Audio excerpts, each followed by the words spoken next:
नोएडा में अब बनेगी गगनचुंबी इमारतें। सरकार करते जा रही है बिल्डिंग के हाइट रेस्ट्रिक्शन को खत्म। बना सकते हैं बिल्डर्स और भी ऊंची इमारतें। सुनने में कुछ ऐसा लगता है जैसे कि नोएडा, ग्रेटर नोएडा की हाउसिंग सोसाइटीज अब न्यूयॉर्क, मैनहट्टन या सिंगापुर की तरफ ऊंची हो जाएंगी और नोएडा दिखने लगेगा एक ग्लोबल सिटी। बिल्डर्स और उनके ब्रोकर एनालिस्ट कुछ ऐसे खुश हो रहे हैं जैसे कि अब वो एक लैंड पार्सल पर कमाएंगे 2 गुना, 3 गुना, कई गुना मुनाफा। रियल एस्टेट और अर्बन प्लानिंग की कम समझ रखने वाले अलग ही हैं उत्साहित और बता रहे हैं कि ज्यादा हाउसिंग सप्लाई आने से प्रॉपर्टी की कीमत हो जाएगी कम। एक तरफ सरकार की हो रही है तारीफ इस पॉलिसी से हाउसिंग सप्लाई बढ़ाने के लिए, तो दूसरी तरफ ट्विटर और यूट्यूब भरा पड़ा है ऐसे स्वघोषित एक्सपर्ट से जो नोएडा में बनने वाली ऊंची बिल्डिंग्स की वजह से प्रॉपर्टी मार्केट के क्रैश की भी बात बता रहे हैं। और इन सारे कॉन्स्पिरेसी थ्योरी के बीच जो वाकई समझते हैं रियल एस्टेट और अर्बन प्लानिंग, जिन्हें वाकई पता है एक शहर कैसे फंक्शनल सिटी बना रह सकता है, उन्हें है चिंता कि कहीं नोएडा एक ऐसे कंक्रीट के जंगल में तो नहीं बदल जाएगा जहां की रहना और सांस लेना भी होगा दुश्वार। नोएडा और ग्रेटर नोएडा जैसे इलाके यूं भी अर्थक्वेक के high risk area seismic zone 4 में पड़ते हैं, जहां इंफ्रास्ट्रक्चर पहले ही चरमराई हुई है। वहां यह निर्णय कहीं हाहाकार न मचा दे। क्या उत्तर प्रदेश के शहर जिसमें नोएडा और ग्रेटर नोएडा प्रमुख हैं ले भी पाएंगे एडिशनल डेंसिटी का लोड, या फिर ग्लोबल सिटी बनने की ख्वाहिश में यहां बनेगा एक ग्लोबल अर्बन नाइटमेयर का केस स्टडी।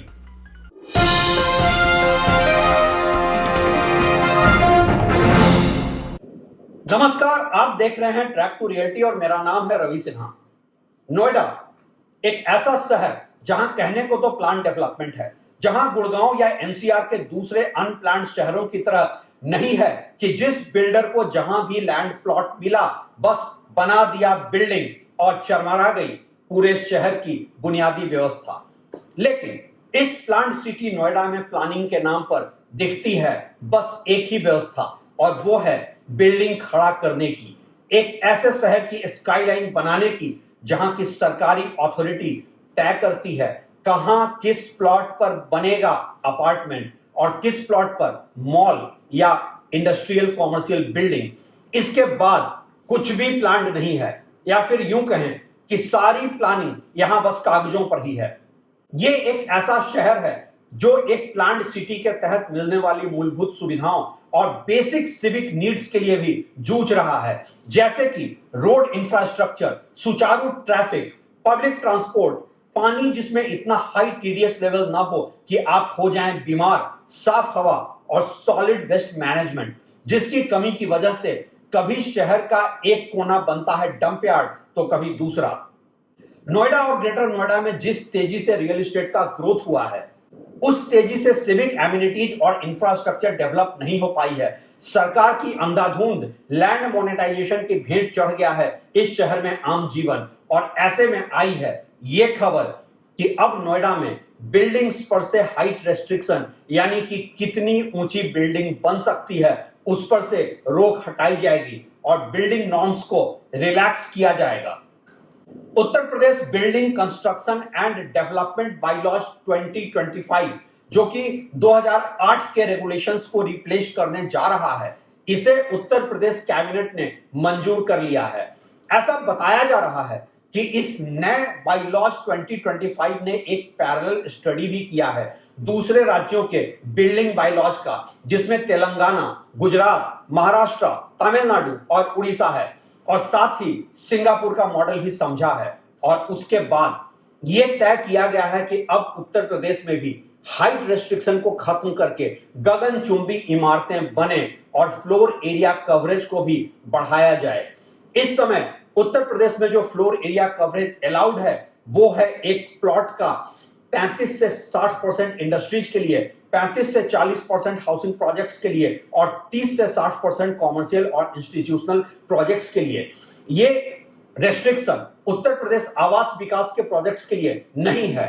अब नए बाय लॉ में ग्राउंड कवरेज नॉर्म्स को लिबरल बनाते हुए 100% कवरेज अलाउ किया जा रहा है, जिसमें बिल्डर्स को कवर्ड एरियाज में ही पार्किंग वगैरह की सुविधा बनानी होगी।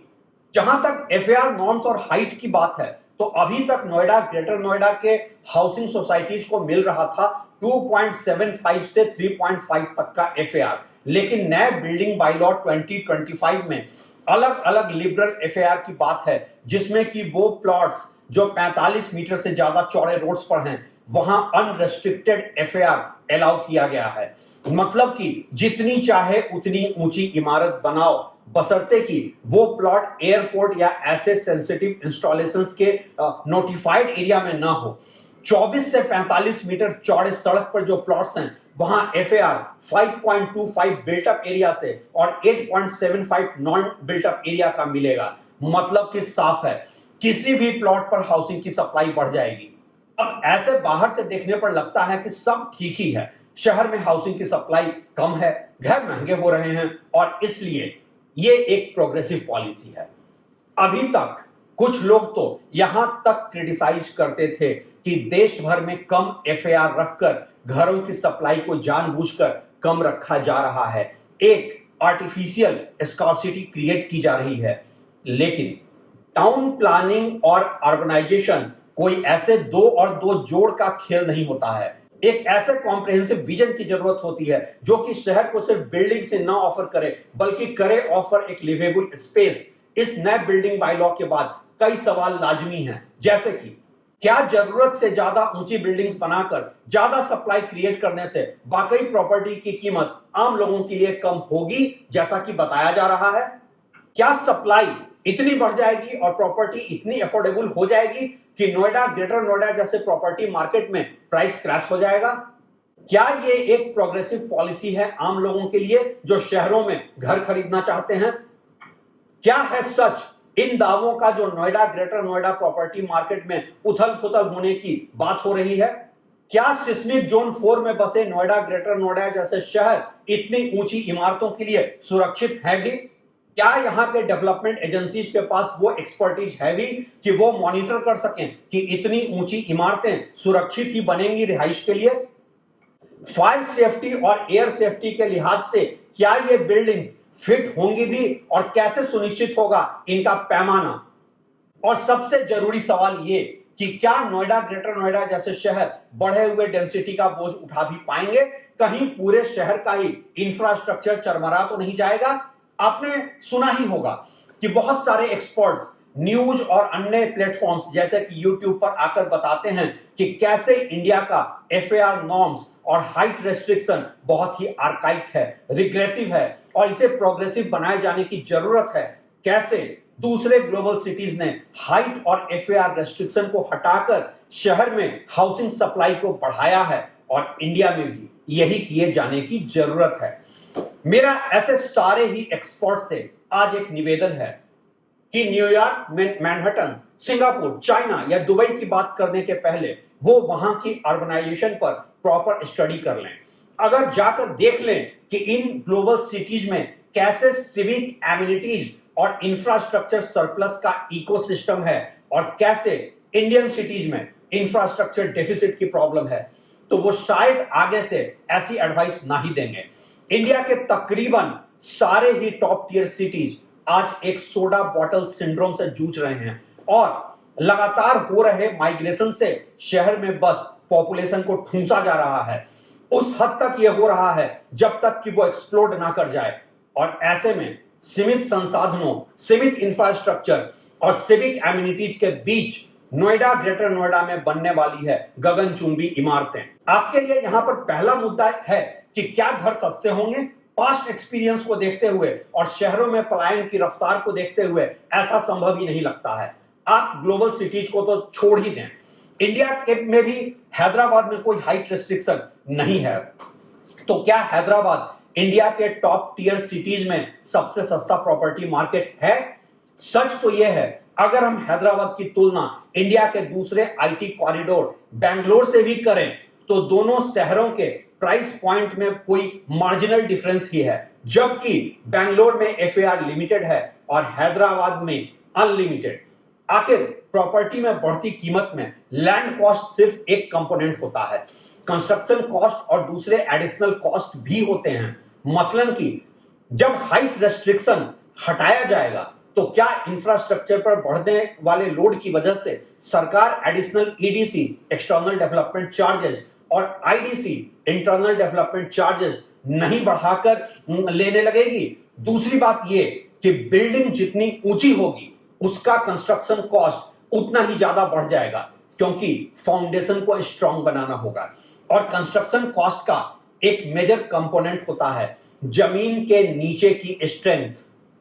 किस आधार पर यह कहा जा रहा है कि घर सस्ते होंगे और प्रॉपर्टी मार्केट ओवर सप्लाई की वजह से क्रैश होगा? मैं ऐसा कतई नहीं कहूंगा कि प्रॉपर्टी मार्केट में यहां क्रैश नहीं होगा। एक ट्रेंड साफ तौर पर देखा जा रहा है और स्लो डाउन और रीसेल मार्केट में एक प्राइस करेक्शन भी है, और वो भी इस पॉलिसी के आने के पहले से ही। लेकिन यह समस्या ज्यादा हाउसिंग इन्वेंट्री की है ही नहीं, समस्या है हाउसिंग अफोर्डेबिलिटी की, लो वेज वाले जॉब्स की और दूसरे इकोनॉमिक फंडामेंटल्स की, जिसकी वजह से आज शहरों में एक कॉस्ट ऑफ लिविंग क्राइसिस की समस्या है। दूसरा मुद्दा है, क्या शहर का इंफ्रास्ट्रक्चर बढ़े हुए डेंसिटी के लिए तैयार है भी? यह सबसे क्रिटिकल पॉइंट है किसी भी शहर के एफएआर रेस्ट्रिक्शन की, जो आपको नहीं बताया जाता रहा है। यह सुनने में अच्छा लगता है कि ग्लोबल सिटीज में अनलिमिटेड एफएआर और हाइट क्लियरेंस की वजह से वहां हाउसिंग स्टॉक की उतनी समस्या नहीं है। लेकिन हम नोएडा, ग्रेटर नोएडा के इंफ्रास्ट्रक्चर को क्या सिंगापुर या न्यूयॉर्क के इंफ्रास्ट्रक्चर से कोई कंपैरिजन कर सकते हैं? क्या हमारे सिविक एमिनिटीज, ट्रांसपोर्ट और ट्रैफिक किसी भी ग्लोबल सिटी के आसपास भी कहीं हैं? क्या नोएडा, ग्रेटर नोएडा का इंफ्रास्ट्रक्चर यहां और ज्यादा लोगों को बसाने की हालत में है? यह समय नोएडा, ग्रेटर नोएडा की प्रॉपर्टी की संभावित कम होती कीमत के लिए खुश होने का नहीं है, और वो भी इसलिए क्योंकि आप घर खरीदना चाहते हैं, और ना ही समय है कि एक प्रॉपर्टी प्राइस क्रैश की आशंका से आप दुखी हो जाएं, क्योंकि आपने यहां घर खरीद लिया है और यहां है आपका इन्वेस्टमेंट। यह समय है सोचने का कि क्या ये शहर अब रहने लायक बचेंगे? क्या आप अब घंटों ट्रैफिक में तो नहीं फंसेंगे? कहीं आपको एक शहर की बेसिक फैसिलिटीज से तो महरूम नहीं होना पड़ेगा? हां, सरकार का बढ़ेगा रेवेन्यू रियल एस्टेट स्टॉक बढ़ने से, ज्यादा प्रॉपर्टी बनने से और ज्यादा जीएसटी और स्टैंप ड्यूटी से। यह पूरी कवायद के सबसे बड़े बेनिफिशियरी तो सरकार ही हैं। लेकिन आपको क्या है मिलने वाला? शहर की बढ़ती हुई घुटन? वाकई यह सोचने का समय है। नए नए शहर बसाने में इन्वेस्ट करने की जगह आखिर क्यों आपके बसे हुए शहर पर ही एक्स्ट्रा लोड डाला जा रहा है? सोचिएगा जरूर। शुक्रिया।